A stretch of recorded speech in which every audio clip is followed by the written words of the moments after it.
Jika hatinya hadir menghadap pada Allah, maka pasti ingat kepada Allah. Jika ingat kepada Allah, pasti ingat kepada kekuasaan Allah. Dan jika ingat pada kekuasaan Allah, pasti ingat bahwa dirinya tidak berkuasa.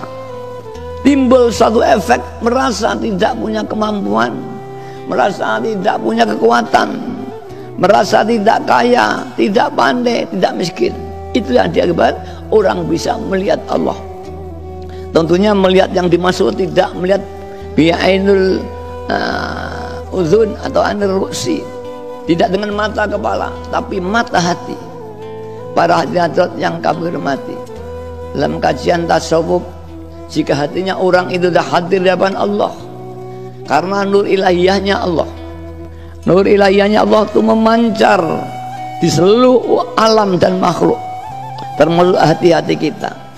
Jika hatinya bersih bagaikan kaca kemilon, jika ada sinar pasti muntabi'ati ala mir'atil qalbi, maka benda yang ada di mukanya, kaca, masih akan tergambar.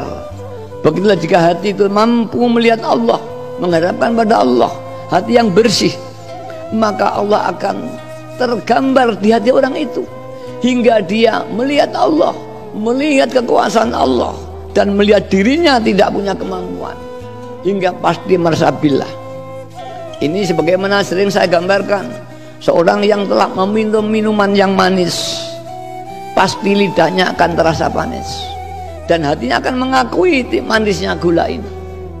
Begitulah kita kepada Allah. Tapi ini sulit para hadirat untuk mencapai ini. Bahkan ilmu tidak mampu. Banyak orang alim justru tertutup dengan alimnya.